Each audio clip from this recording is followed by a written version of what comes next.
कांग्रेस से सवाल पूछना चाहूंगा कि अगर अरविंद केजरीवाल देशद्रोही हैं, तो ऐसे देशद्रोही को अब तक इंडिया गाड़ी में रखा क्यों गया था?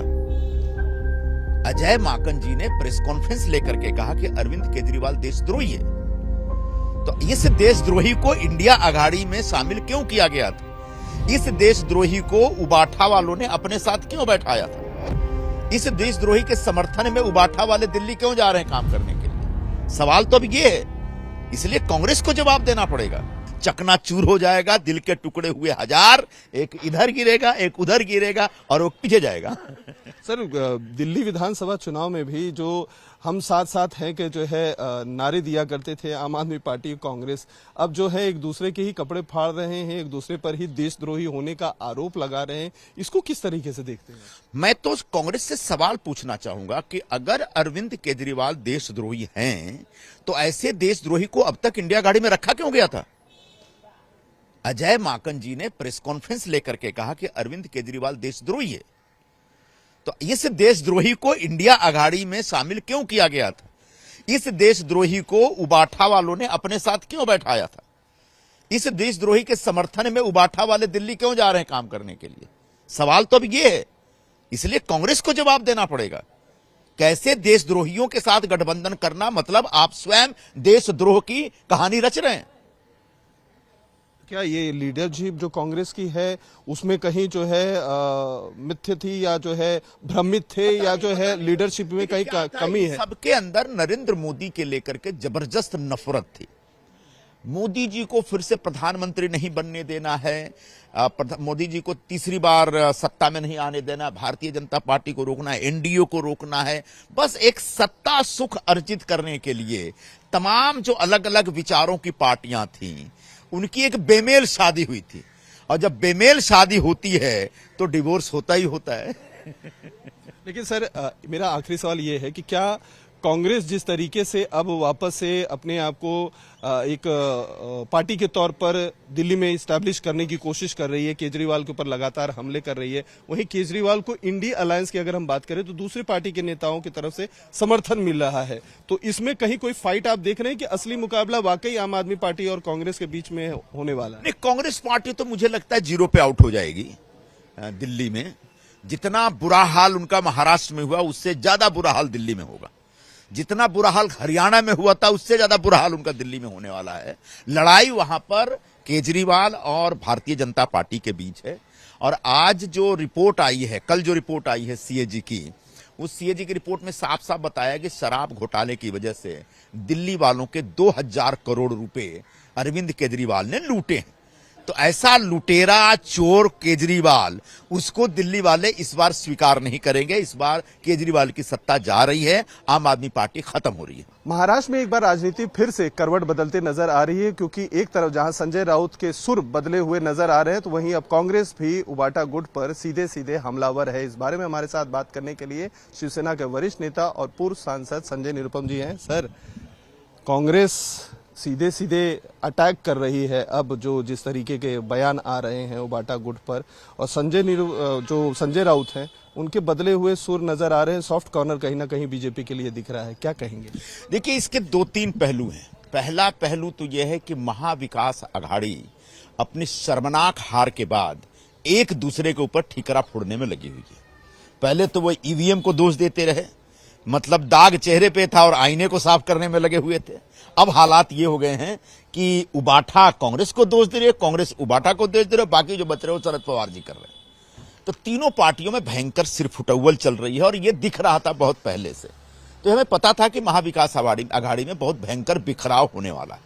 अब रह गई बात हमारे यहां आने का, तो हमारे यहां तो ऑलरेडी हाउसफुल है साहब, कोई एंट्री नहीं है।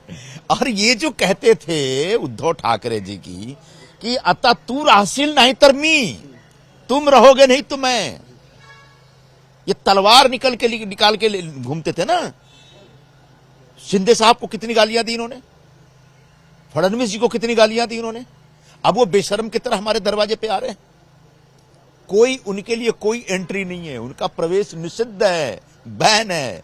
हाँ, इस बीच चूंकि वो अपोजिशन में है, तो डेमोक्रेसी का सिद्धांत है कि सरकार अगर कोई काम कर रही है तो अपोजिशन को कॉन्फिडेंस में लेना चाहिए, और अपोजिशन का भी धर्म है कि सरकार कोई अच्छा काम कर रही है महाराष्ट्र के हित में, लोगों के कल्याण के हित में, तो निश्चित तौर पर उसका समर्थन करना चाहिए। तो वो एक मतभेद होते हुए भी हम लोग कैसे मिलजुल करके काम करें, ये वातावरण बना रहेगा। लेकिन जो हमारा जो एक महायुति है, महायुति के दरवाजे बंद हो चुके हैं इन लोगों के लिए, इसमें से किसी की एंट्री नहीं है। महाराष्ट्र में एक बार राजनीति फिर से करवट बदलते नजर आ रही है, क्योंकि एक तरफ जहां संजय राउत के सुर बदले हुए नजर आ रहे हैं, तो वहीं अब कांग्रेस भी उबाटा गुट पर सीधे सीधे हमलावर है। इस बारे में हमारे साथ बात करने के लिए शिवसेना के वरिष्ठ नेता और पूर्व सांसद संजय निरुपम जी हैं। सर, कांग्रेस सीधे सीधे अटैक कर रही है अब जो जिस तरीके के बयान आ रहे हैं उबाटा गुट पर, और जो संजय राउत हैं उनके बदले हुए सुर नजर आ रहे हैं। सॉफ्ट कॉर्नर कहीं ना कहीं बीजेपी के लिए दिख रहा है, क्या कहेंगे?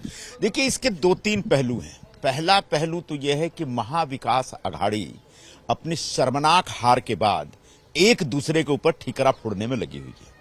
पहले तो वो ईवीएम को दोष देते रहे, मतलब दाग चेहरे पे था और आईने को साफ करने में लगे हुए थे। अब हालात ये हो गए हैं कि उबाठा कांग्रेस को दोष दे रही है, कांग्रेस उबाठा को दोष दे रही है, बाकी जो बच रहे हो शरद पवार जी कर रहे हैं।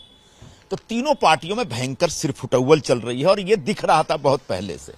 तो हमें पता था कि महाविकास अघाड़ी में बहुत भयंकर बिखराव होने वाला है। अब रह गई बात हमारे यहां आने का, तो हमारे यहां तो ऑलरेडी हाउसफुल है साहब, कोई एंट्री नहीं है। और ये जो कहते थे उद्धव ठाकरे जी की कि आता तू राहशील नहीं तर मी, तुम रहोगे नहीं तो मैं, ये तलवार निकाल के घूमते थे ना। शिंदे साहब को कितनी गालियां दी इन्होंने, फडणवीस जी को कितनी गालियां दी इन्होंने। अब वो बेशर्म की तरह हमारे दरवाजे पे आ रहे हैं।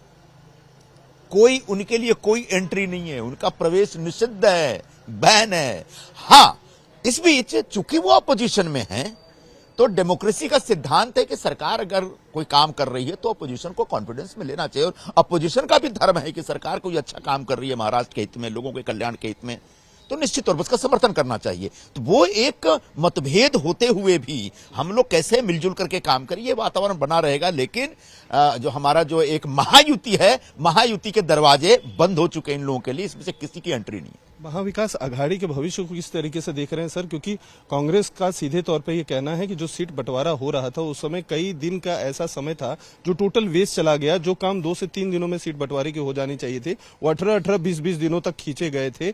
इसको लेकर किस तरीके से देख रहे हो? खास तौर पर उबाटा की तरफ से यह आरोप लगाया जा रहा है कि इंडी गठबंधन लोकसभा के लिए था, लेकिन अब चूंकि लोकसभा इलेक्शन खत्म हो गया है, कांग्रेस को लीड लेना चाहिए, मीटिंग बुलाने को लेकर वो मीटिंग ही नहीं बुला रहे हैं। कि महाविकास अघाड़ी की तरह उनकी जो बड़ी अम्मा है इंडिया अघाड़ी, उसकी भी जान खतरे में है, और ये दोनों गठबंधन है पूरी तरह से बिखर रहे हैं। उधर से अब्दुल्ला साहब का जो लड़का है, क्या नाम है, उमर अब्दुल्ला, फिर इधर से ममता बनर्जी, इधर से केजरीवाल, इधर से उबाठा वाले, फिर अखिलेश यादव एंड कंपनी, ये सब कांग्रेस के ऊपर एकदम डंडा लेके दौड़ रहे हैं। और कांग्रेस पार्टी इस पूरे वातावरण में अपने आप को संभालने में व्यस्त है, वो पूरे इंडिया अघाड़ी को संभालने में नाकाबिल हो चुकी है।